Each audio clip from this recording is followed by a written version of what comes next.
पश्चिम बंगाल में चल रहे मतदाता सूची के विशेष गहन पुनरीक्षण यानी एसआईआर के दौरान चुनाव आयोग ने बड़ा खुलासा किया है।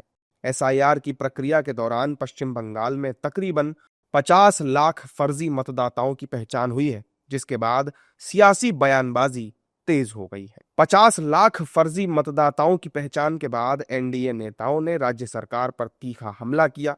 नेताओं के मुताबिक ममता सरकार इसीलिए एसआईआर के विरोध में है ताकि उनके पाले हुए घुसपैठिए पकड़ में ना आ जाए।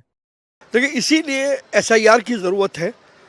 अब ये उन लोगों के मुंह पर करारा तमाचा है जो एसआईआर के पर सवाल उठाते थे। ये कैसे हो सकता है कि लोकतंत्र की मजबूती की हम बात करें, लेकिन वोटर लिस्ट में वो लोग हों जो अवैध रूप से वोटर लिस्ट का हिस्सा बने।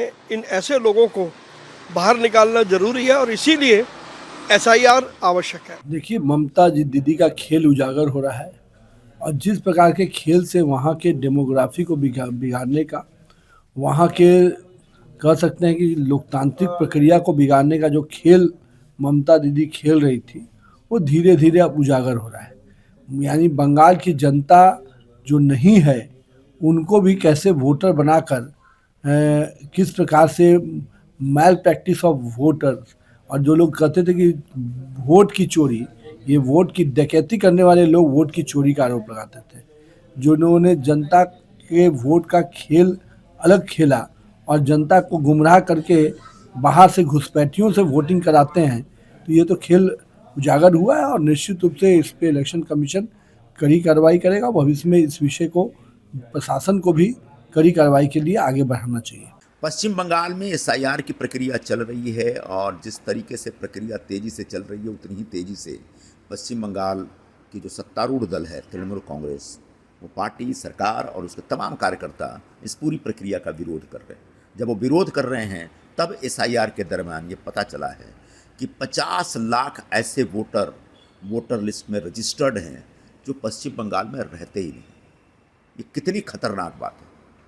जो वोटर पश्चिम बंगाल में अस्तित्व में नहीं है, उन वोटरों के नाम हैं और तृणमूल कांग्रेस उन वोटरों जो इनविजिबल वोटर है, जिनके माध्यम से वो बड़े पैमाने पर बोगस वोटिंग करवाया करते थे, उन वोटरों को बचाने के लिए सरकार वहां की लड़ रही है।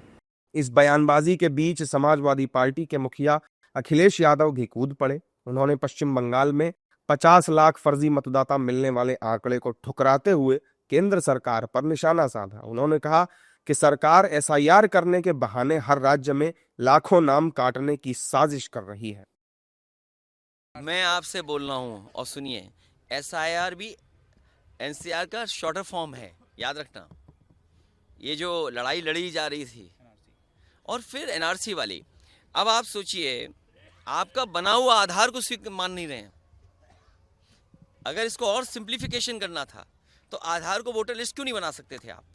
जब आधार पे पूरा डॉक्यूमेंटेशन है, यहाँ जितने लोग खड़े हैं सबके हाथ का प्रिंट लिया गया होगा, फिंगरप्रिंट्स लिए गए होंगे, आई का रेटिना का लिया होगा। कोई हमें बता दे जिसका आधार ना बना हो, ये दो चीजें ना ली गई हों, और पूरा डेटा है उसके अंदर है। एसआईआर को लेकर विपक्षी दलों के नेता शुरू से ही केंद्र सरकार और चुनाव आयोग पर हमलावर हैं। वहीं एसआईआर के बाद बिहार चुनाव के नतीजों ने यह साफ कर दिया कि विपक्ष को घुसपैठियों को वोटर लिस्ट से बाहर निकालने पर दुख क्यों हो रहा है।